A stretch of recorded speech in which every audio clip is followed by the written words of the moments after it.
நடைபெற்று வரக்கூடிய உலக முதலீட்டாளர் மாநாட்டில் $1 டிரில்லியன் பொருளாதாரம் ரிசர்வ் வங்கியின் முன்னாள் ஆளுநர் ரகுராம் ராஜனுடன் பிரதமரின் பொருளாதார முன்னாள் ஆலோசகர் அரவிந்த் சுப்ரமணியன் கலந்துரையாடி வருகிறார். அந்த காட்சி நேரலையில் பார்க்கலாம். So remember, states, their big revenue pools are the stamp duty, liquor policy, right, petroleum, and kind of property taxes as well. The stuff that stayed out of GST. That's out of the thing.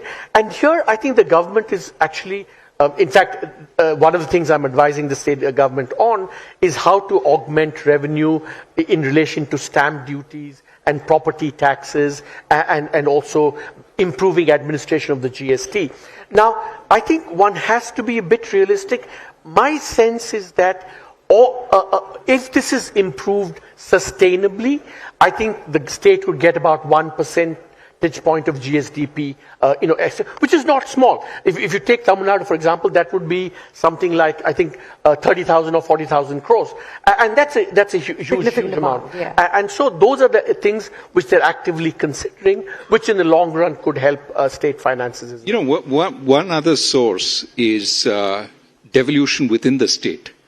Okay. If you devolve more functions to the municipalities, there is a possibility that municipality could also raise financing themselves.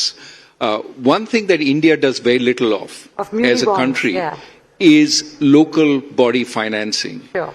And there, when you're raising money to fund a local utility or a local road, think, for example, if we go green in a much bigger way, you could have every local municipality having a 2 megawatt, 5 megawatt plant, for example, based on solar or wind, right?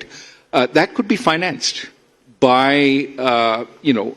private entities financing the local body, because you can have a much better sense of what is coming in, what is going out. Yeah. So local body financing, more transparency about that. That's something that India as a whole needs to do. Tamil Nadu could be a forerunner in that kind of. I think the major local body financing is the two ones.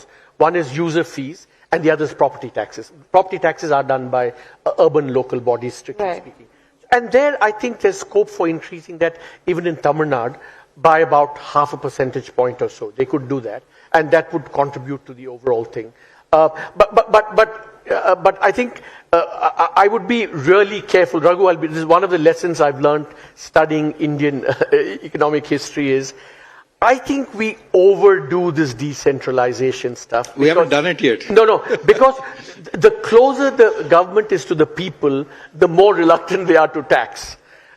So this is a kind of political economy lesson I've learned from things. So that's why I get a bit nervous about. Raghuram Rajan Aravind Subramanian இருவரும் கலந்துரையாடக்கூடியதை அந்த நேரலையில் பார்த்தோம்.